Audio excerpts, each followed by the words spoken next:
ഇനി നിങ്ങൾ ചിക്കൻ വാങ്ങിക്കുമ്പോൾ ഇതേപോലെ ഒരു സ്നാക്സ് ഉണ്ടാക്കി നോക്കണേ, അടിപൊളി ടേസ്റ്റാണ്. അപ്പോൾ അതിനായിട്ട് ആദ്യം സവാളയും പച്ചമുളകും മല്ലിയിലയും ഒന്ന് ചെറുതായിട്ട് അരിഞ്ഞ് മാറ്റി വയ്ക്കാം. ഇനി ഉപ്പും മഞ്ഞളും ഇട്ട് വേവിച്ച ചിക്കൻ മിക്സിയുടെ ചെറിയ ജാറിലേക്ക് മാറ്റി ഒന്ന് ക്രഷ് ചെയ്തെടുക്കുക.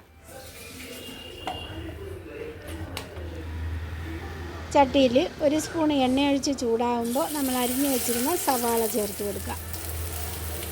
അതൊന്ന് വഴന്ന് വരുമ്പോൾ അരിഞ്ഞ് മാറ്റി വെച്ചിരുന്ന പച്ചമുളകാണ് ആദ്യം ചേർത്ത് കൊടുക്കുന്നത്.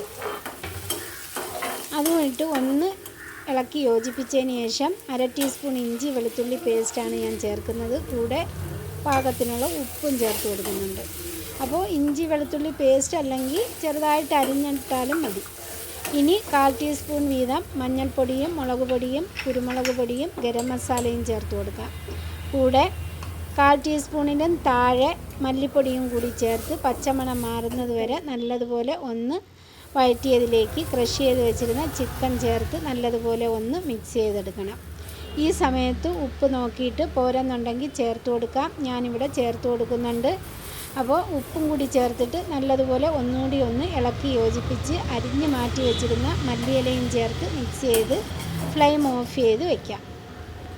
ഇനി ഞാൻ ഇവിടെ കുറച്ച് ബ്രെഡ് പീസ് എടുത്തിട്ടുണ്ട്. അതിൻ്റെ കട്ടിയുള്ള ഭാഗം ഇതേപോലെ ഒന്ന് മുറിച്ച് മാറ്റിയെടുക്കാം. ഇനി ഓരോ ബ്രെഡ് പീസും ഇതേപോലെ ഒന്ന് പരത്തിയെടുക്കണം. അതെല്ലാം ഒന്ന് പരത്തി മാറ്റി വെച്ചിട്ട് നമ്മൾ ആദ്യം റെഡിയാക്കി വെച്ചിരുന്ന ചിക്കൻ്റെ കൂട്ട് ഇതേപോലെ കുറേശ്ശെ കോരി വെച്ച് എല്ലാം ഒന്ന് റോൾ ചെയ്തെടുക്കാം. അപ്പോൾ ഇത് ഒട്ടിക്കാനായിട്ട് ഞാനിവിടെ മുട്ടയുടെ മിക്സാണ് എടുത്തത്. നിങ്ങൾക്ക് വേണമെങ്കിൽ വെള്ളം തൊട്ട് വേണമെങ്കിൽ ഒട്ടിക്കാം, അതല്ലെങ്കിൽ മൈദമാവ് കലക്കിയതിൽ വേണമെങ്കിലും ഒട്ടിച്ചെടുക്കാം. ഇനി ഫ്രൈ പാൻ ചൂടാകുമ്പോൾ ഇതേപോലെ വെച്ച് ഒന്ന് മൊരിയിച്ചെടുക്കാം. ബട്ടറാണ് ഞാനതിനായിട്ട് എടുത്തത്.